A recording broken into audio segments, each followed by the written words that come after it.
ফেব্রুয়ারিতে ত্রয়োদশ জাতীয় সংসদ নির্বাচন। সারা দেশ প্রস্তুত হচ্ছে একটি অবাধ, সুষ্ঠু ও গ্রহণযোগ্য নির্বাচনের জন্য। কি ভাবছেন সাধারণ মানুষ থেকে শুরু করে আগামীর জনপ্রতিনিধিরা? সে কথা জানাতে ডিবিসি নিউজের ইলেকশন এক্সপ্রেস ছুটে যাচ্ছে সব সংসদীয় আসনে।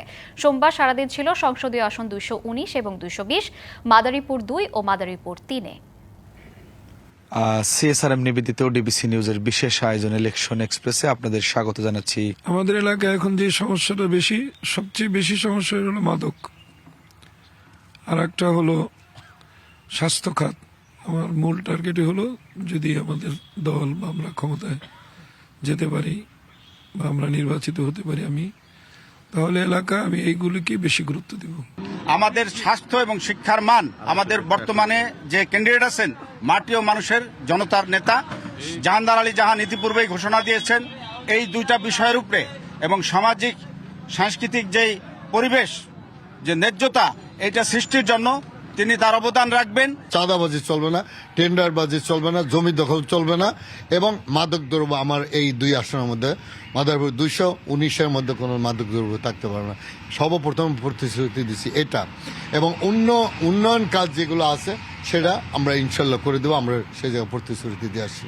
নির্বাচনী এলাকার প্রত্যেকটা ইউনিয়ন, প্রত্যেকটা ওয়ার্ডে যেভাবে যাচ্ছি, প্রত্যেক উন্নয়নের যেখানে আমার প্রয়োজন মনে করি, রাস্তাঘাট, স্কুল, মাদ্রাসা, কলেজ, সব জায়গায় আমি একটা নোট নিয়ে আসি। সেই নোট নিয়ে আসার উদ্দেশ্য এটাই, আল্লাহ যদি আমাকে সুযোগ দেয় মানুষের খেদমত করার এই দেশের, তখন আমি সেই কাজগুলো কোন জায়গা থেকে আগে শুরু করলে মানুষের উপকার হবে, মানুষের এই কষ্ট লাঘব হবে, মানুষের মৌলিক অধিকার পূরণ হবে, সেই দিক দিয়ে আমি আগে চেষ্টা করব।